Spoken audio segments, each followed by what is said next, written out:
हमारी आंख में हमारा लेंस सबसे इम्पॉर्टेंट है। ये लेंस क्या करता है, आंखों में आने वाली लाइट्स को बेंड करता है और उन्हें रेटिना पर फोकस करता है, तभी हम कोई चीज देख पाते हैं। और ये लेंस किन चीजों से बना हुआ होता है? इसका अपीयरेंस एक जिलेटिन लाइक सब्सटेंस की तरह होता है, बिल्कुल पारदर्शी सा, जो कि प्रोटीन और वाटर से मिलकर बना हुआ होता है। देखिए, जब इस लेंस में मौजूद प्रोटीन ब्रेक डाउन होकर कोएगुलेट होने लगता है, एक दूसरे के साथ जुड़कर क्लम्प होने लगता है, तो ये प्रोटीन लेंस के अंदर ही एक क्लाउडी स्ट्रक्चर बना लेता है और जो भी लाइट्स रे लेंस पर पड़ती हैं उन्हें रेटिना पर फोकस नहीं कर पाता है। इस कंडीशन को मेडिकल की भाषा में कैटरैक्ट कहते हैं, जिसे आप सब लोग हिंदी में मोतियाबिंद के नाम से भी जानते हैं। जब ऐसा होता है तो व्यक्ति ढंग से देख ही नहीं पाता है, जो भी दिखेगा उसे धुंधला सा दिखेगा, कलर नहीं देख पाता है, कलर दिखता भी है तो उसे डिफ्रेंशिएट नहीं कर पाता है, और जो भी लाइट्स दिखेगा वो उसके अराउंड उसे हेलोस दिखेंगे और डिम लाइट में वो देख ही नहीं सकता।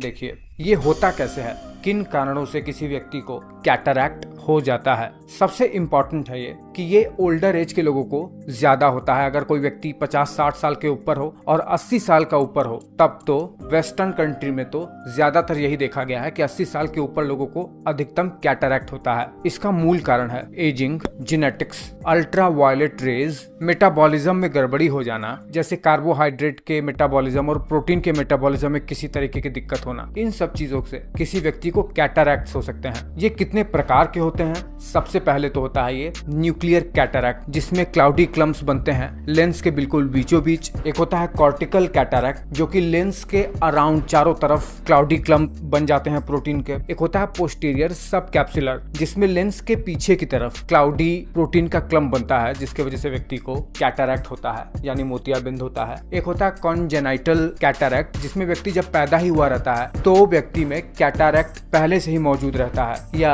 बचपन में ही डेवलप हो जाता है। ऐसे कैटरैक्ट बहुत ही रेयर देखने को मिलते हैं। एक होता है ट्रॉमेटिक कैटरैक्ट, जब व्यक्ति को किसी तरीके की चोट लग जाए आंख पर, किसी एक्सीडेंट वगैरह में, तब प्रोटीन क्लम्प होना शुरू कर देते हैं। और एक होता है सेकेंडरी कैटरैक्ट, ये तब होता है जब व्यक्ति कोई टॉक्सिक चीजें खा ले, किसी भी प्रकार की दवा का साइड इफेक्ट जब व्यक्ति को हो जाता है, तब व्यक्ति को मोतियाबिंद हो सकता है। अब आता है बात कि इसे डायग्नोज कैसे करते हैं। इसे डायग्नोज कर सकते हैं कॉम्प्रिहेंसिव विजन टेस्ट के जरिए, ये देखकर कि व्यक्ति को ढंग से दिख रहा है कि नहीं। अक्षरों को सामने रखकर एक और तरीका है टोनोमेट्री, जिसमें ऑर्बिटल प्रेशर को नापा जाता है। एक तरीका है एक स्पेशल टाइप का अल्ट्रासाउंड आंखों के लिए। एक तरीका है टोमोग्राफी का, ऑप्टिकल कोहेरेंस टोमोग्राफी, जिसमें डिटेल्ड क्रॉस सेक्शनल इमेज को देखा जा सकता है रेटिना के। और भी कई तरीके हैं और इसका इलाज, इसमें सर्जरी करनी पड़ सकती है, लेंस को निकालकर नया लेंस लगाना पड़ सकता है, या फिर छोटा क्लम्प है, छोटे क्लाउड्स हैं तो लाइफस्टाइल में चेंजेस करके, सनग्लासेस पहनकर, या फिर